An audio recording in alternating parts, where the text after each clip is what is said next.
What's up, guys, and welcome to the weekly Q&A. This video is brought to you by Audible, and we'll hear more from them later. Connor Mazuka and Kylo Hughes both ask how we're feeling about the Benioff and Weiss series of films after the reception of Game of Thrones Season 8. I'm gonna say it again. I'm cautiously optimistic. Yeah. I mean, Game of Thrones has been great, and it kind of trailed off, I guess, a little bit, and I feel like Benioff and Weiss, they just wanted to be done with it. Yeah. And they had to end it, like, that was an HBO choice, wasn't it? Nope, that was their choice. And I do have some feelings about that. Like, you know, I kind of wish that they had listened to, if not HBO, George R. Martin, which from what I hear, he was like, you should probably do one more season. And like they were pushing for, no, we're going to do 2 more and they're going to be short seasons. And I don't know, I'm not crazy about that. Like, I'm very much, if you're going to start something, see it through. And I do get the feeling like they're just kind of done with Game of Thrones and they want it to be over, which I imagine doing that for a decade has to be exhausting. Yeah. So, like, on one hand, I understand it, but it's like, that does kind of bum me out. Because the story, I don't really mind. It just feels very rushed in this Season 8 especially. Like, I was on board through Season 7. Nothing really bugged me there. It did feel fast. But now that we're rushing through character evolution, I'm like, okay, now I'm feeling the rush. And so, yeah, I am a little bit bummed if that's what's going on behind the scenes. But I don't think they'll have that same problem with movies because it's 3 2-hour movies. It's spread out. Like, it's not going to be as demanding as of a job, I don't think. But and like, people are upset about their writing right now. Sorry, I feel like I'm talking a lot. People are upset about their writing now, but they have written some really great stuff in earlier seasons. Yeah. So it's not like all hope is lost. I mean, who knows? Maybe they rushed to end Game of Thrones so that they could get started on Star Wars and, like, pay more attention to that. It wouldn't surprise me. Like, I bet they are very excited to get into Star Wars. Yeah, I mean, it's just like letting something like the last season of Game of Thrones, like, writing them off completely because of that. I don't think that's fair. Yeah. It does maybe concern me a little bit for the conclusion of their trilogy or their series or whatever, but we have no idea what it's about. Right. It feels premature to be upset about their involvement in Star Wars just because you're not crazy about the end of Game of Thrones, which I agree, I'm not crazy about it either. And you don't have this, like, fantastic series of books to live up to, which is a big problem that they're facing, is like, oh, it's not living up to the story that we'll probably hear in the books if they're ever finished. I do think that there are valid reasons to not be thrilled about their involvement in Star Wars outside of just what they've done with Game of Thrones. But from my point of view, like, I'm still excited for whatever they've got coming. Like, my excitement for the final episode of Game of Thrones is honestly not really there, but, you know, like, I'm still cautiously optimistic for what they have coming down the line for Star Wars. So we know that the first of the new movies will be theirs, but it's weird that they said that, but they didn't say that these movies are going to be their trilogy. Right. They said the next, if I'm remembering this correctly, they said the next movie coming out will be from Benioff Weiss. They didn't say the next 3 movies are going to be them. So it could still be like their movie comes out, then Rian Johnson's, and then theirs. It could still be like that. Or it still could be like, maybe theirs is 22, 24, 26, and then they're going to slot Rian Johnson in 23, 5, and 7 or something. Yeah. I don't know. Yeah, that's weird, unless they have more spin-off movies planned. Yeah. Who knows at this point? It's still all up in the air. Yeah. I don't know how to feel about it. What else have they worked on? X-Men Origins, Wolverine. I don't remember that movie very well. You're so lucky. I liked all the old X-Men movies. I'm just gonna say it. I liked most of them. I don't know. So that was the very first Wolverine movie that came out? Yeah. The one with, like, the unfinished scene? And just the one with like Deadpool, but not really Deadpool, and benefit of the doubt. Yeah, I'm gonna hope for the best. Joshua Sharp wants to know if the Star Wars story line of films is dead. So, Rogue One, a Star Wars story, Solo, a Star Wars story. The anthologies, as they used to be called, which I always preferred. But I would guess so. It sounds like, based on what we know so far, yes. At least for a while, because now they have Disney Plus.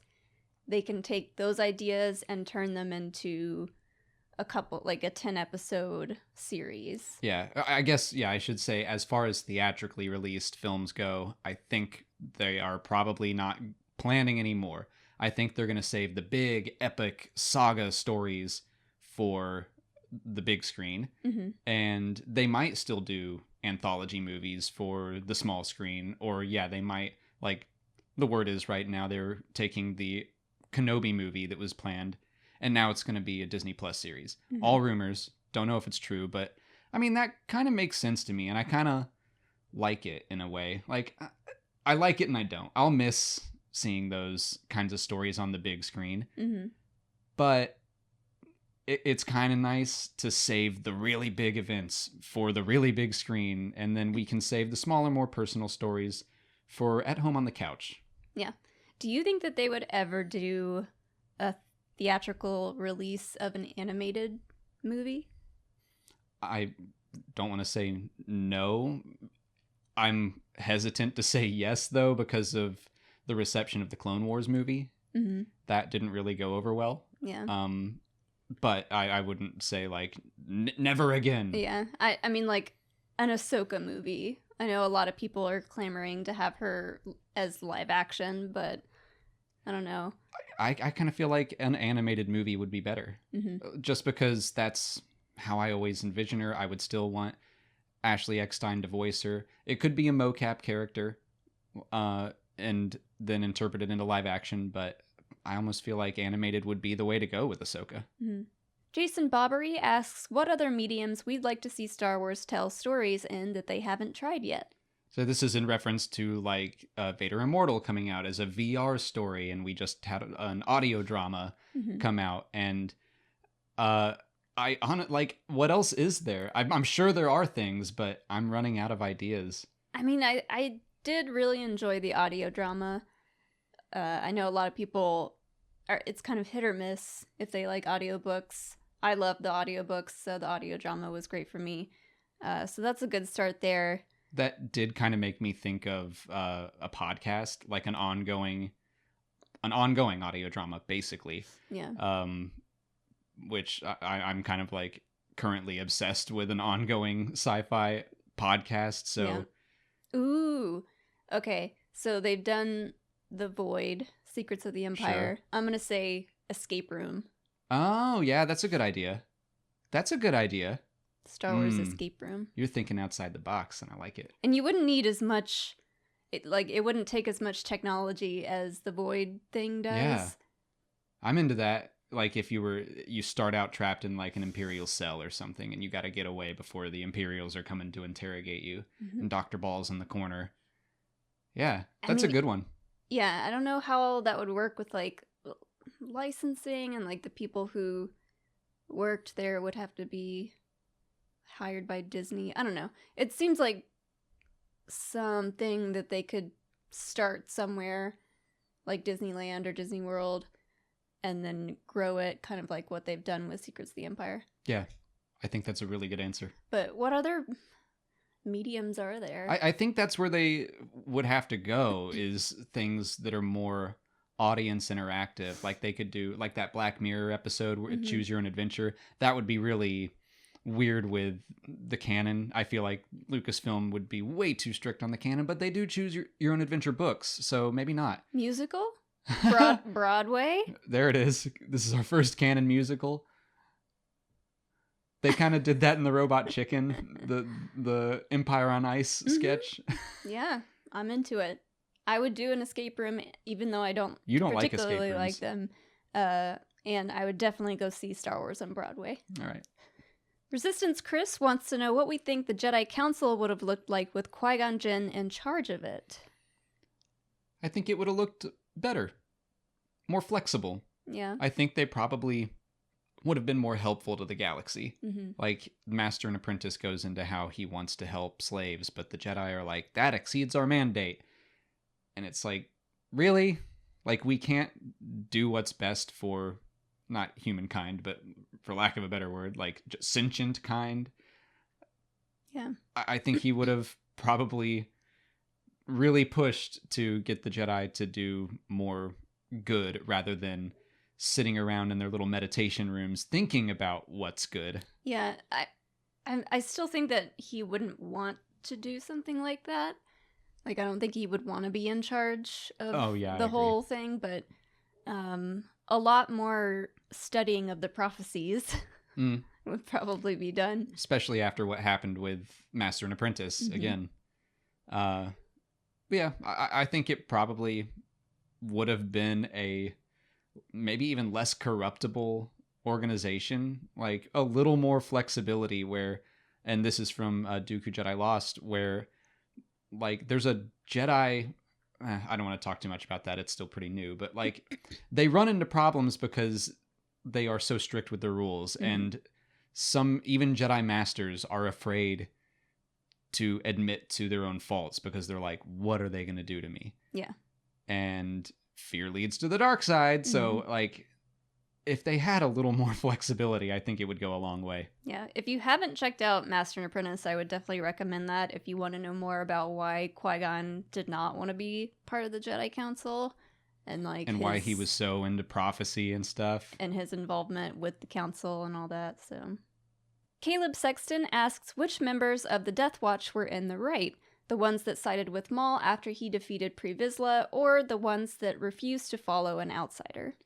So this kind of made me think of Game of Thrones a little bit again.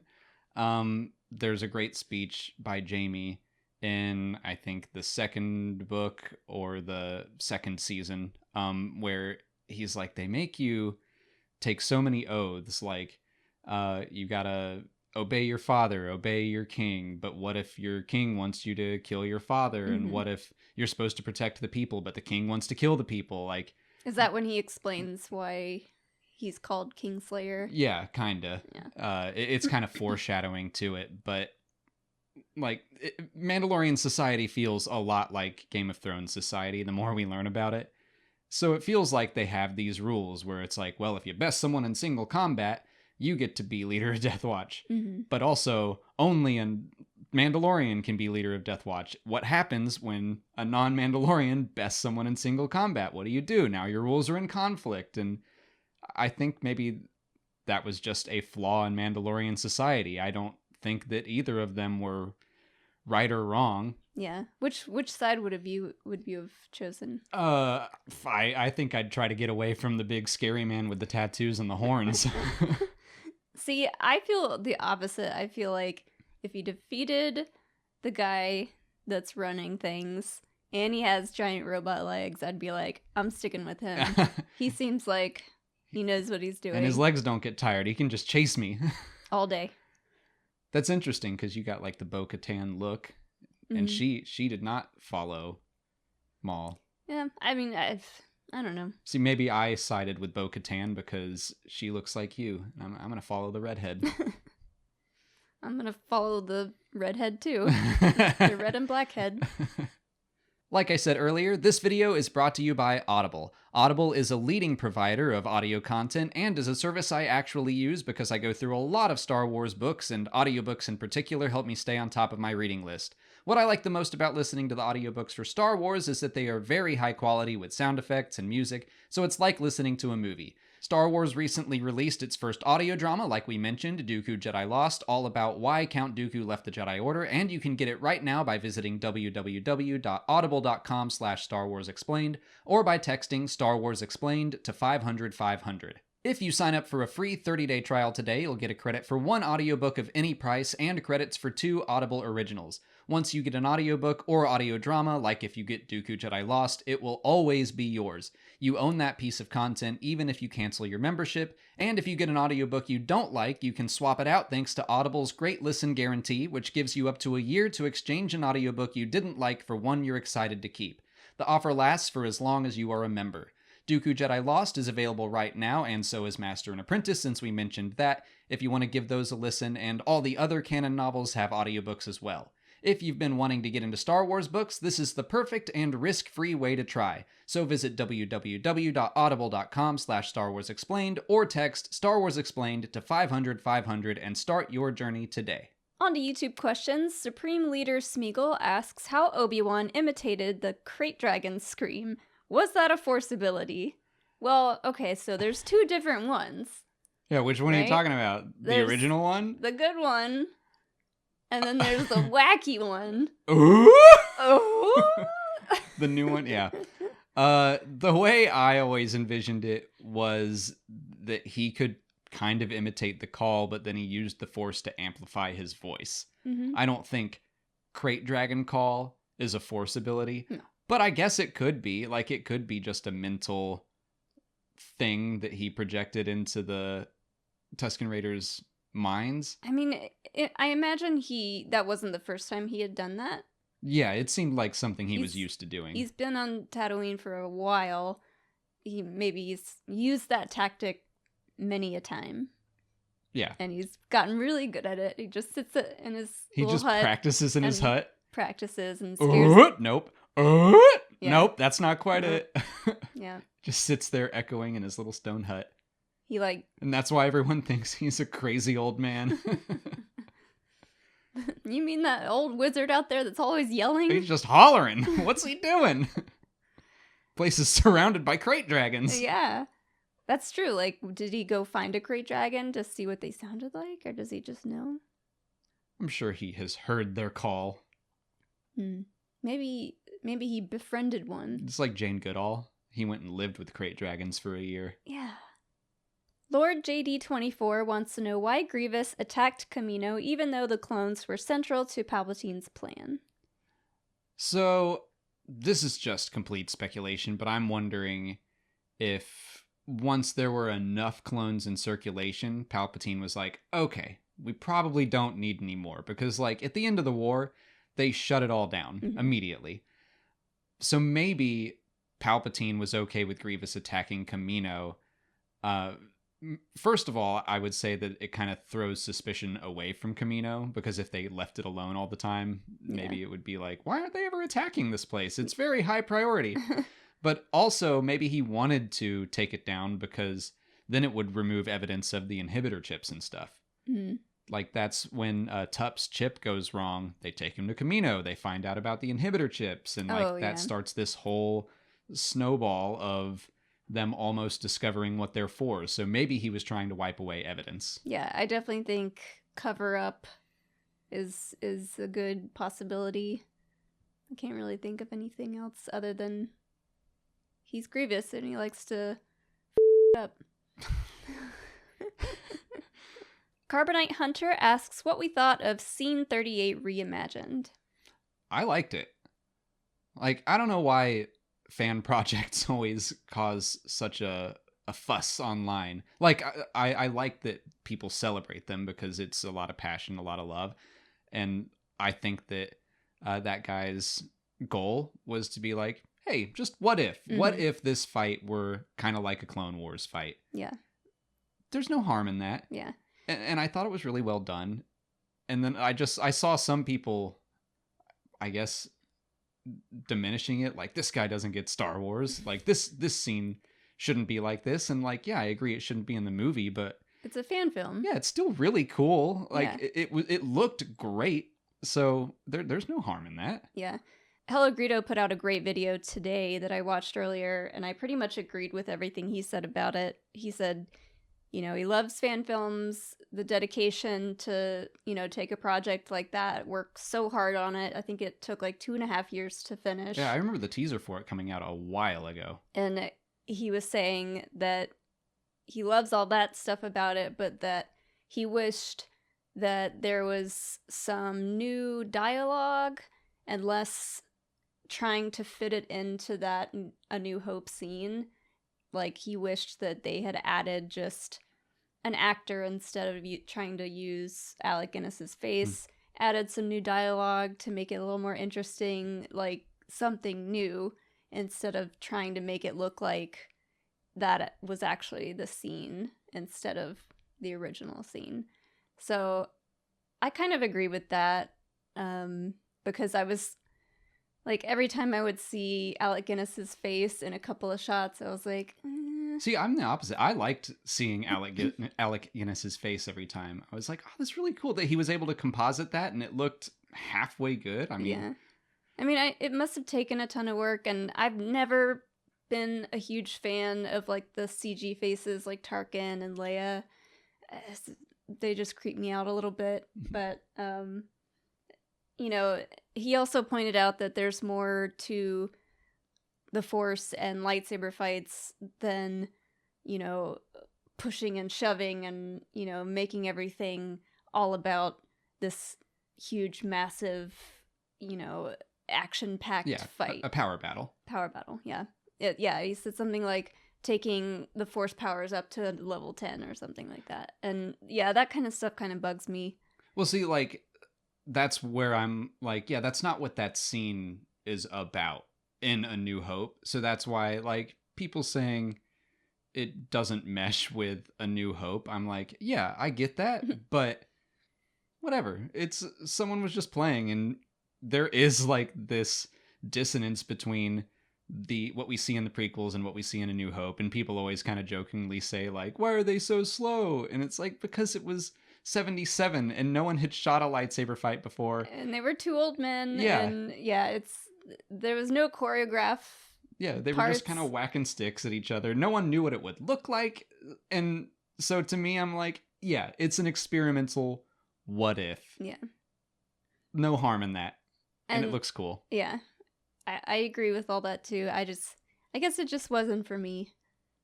Okay. Something about the fight, the original fight scene, makes sense. It's kind of like when Obi-Wan kills Maul. It's short, you know, it's two, you know, highly skilled fighters, even though one of them was kind of a nut job at the time. But I don't know, like the original Vader and Obi-Wan scene just makes sense. I guess, like, I don't get that sense in A New Hope that they're, like, two highly skilled swordsmen. Like, I just understand the limitations of the era and what they were doing. So, Yeah. Stuart Lugston wants to know why Obi-Wan and Yoda didn't believe Vader was capable of redemption, even though they saw it in Quinlan Vos, and kyber crystals can also be purified. I think this is an instance where that stuff wasn't a thing yet. Well, yeah, there is that. And also, kyber crystals being purified isn't like an emotional choice that the kyber crystal makes. It's like, yeah, they can be purified, but that's like a technical thing. I would say that, I mean, Obi-Wan and Yoda just thought he was too far gone. I mean, Quinlan Vos didn't go as far. Yeah, he didn't kill a bunch of younglings. And I don't know, there's probably a sense of we failed, and if we failed, then certainly no one else can succeed. We're the last two Jedi alive, and like I think they just found it hard to believe that Luke could succeed where they could not. Yeah. And that's another issue that they had with pride and ego. A problem with more and more Jedi, Yoda says. Mm-hmm. E.M. asks where Luke's students got their lightsaber crystals from. I mean, not Ilum. The lightsaber crystal store. It's open 24/7. Yeah, it's on Batu. Yeah. They went to Blackspire. Honestly, I wouldn't be surprised if one of these books comes out and they all go on a field trip to Batu. I mean, Ilum was like the place to go, and Jeddah was at one point, but they weren't the only places. Yeah. I mean, Lothal. We don't even know where that temple was, so maybe wherever that temple was, there were crystals there. But it's also just one of those things where, do we really need that explained? Yeah. All of them are dead except for Ben. I think it's just a case of... Their lightsabers got melted. Can kyber crystals melt? I don't think so. Are they all just laying around in the rubble? Maybe. I don't know what Luke did with them all, if he picked them all up. I don't know that the lightsabers melted. I mean... I don't know. But the point is, there are more than 2 planets to get kyber crystals, and we just don't know. Yeah. But I do kind of like the idea that, you know, the Death Star, the second Death Star was full of kyber crystals, and if it's still out there, maybe they made trips. Maybe they hit the jackpot and just walked into a crater full of them. There's not, like, much of a gathering there. Like in the Clone Wars, they go on this, like, little kind of journey and quest for themselves, and the Death Star would be like, well, there's just a pile of them, so pick one, I guess. That's all the time we have for questions today. If you want to leave a question for next week's video, just put it in the comments below or sign up for Patreon to join our weekly Q&A discussion. If you haven't already, please like this video, subscribe to the channel. Follow us on Twitter, Instagram, and Facebook. And as always, thanks for watching, and may the Force be with you.